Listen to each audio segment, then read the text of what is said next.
Hey, have you looked at the ocean? I did, because I live in a city next to it, and so do 40% of the entire global population. Not only do I live in a city next to the sea, I also live in an island, just like my entire country's population. From this information, I assume the ocean is large, probably larger than my entire country. I did my research, and it actually is more than two-thirds of the entire world. It explains why the ocean seems huge. I can never see where it ends. Seeing the ocean makes me feel a sense of smallness. It's beautiful. The ocean is pretty blue, and water's clear. How can that be? It's actually because water is a very minuscule pale blue that can only be visible when it's seen in large quantities. Yeah, it's not from the reflection of the sky. That's a hocus pocus myth, like me having a girlfriend. But on the beach, I see the ocean is more of a greenish blue, because sand is yellow. You see, yellow plus blue is green, you child. We humans like to think that we're the dominant species of this planet, but we can only live in less than a third of it.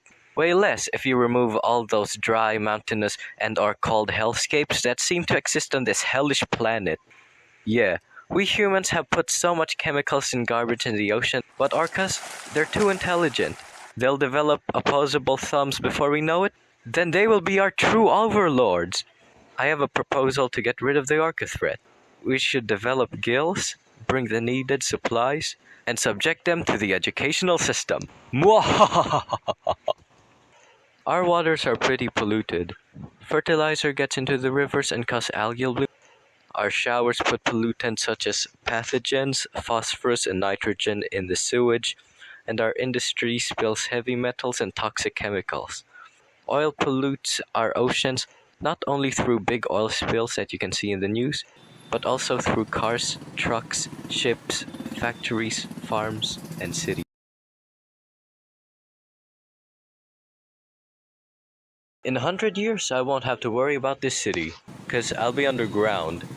When the ice caps melt, I'll be underwater. Same difference. And this is how. Step 1.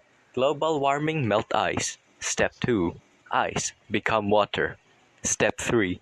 Water fill up. Step 4. Atlantis. If we don't want this future, we should reduce climate change by individual change and, more importantly, policy change. And finally, we should do the very easy task of uniting all of humanity to reduce climate change. No hurdles required to jump over. Yay!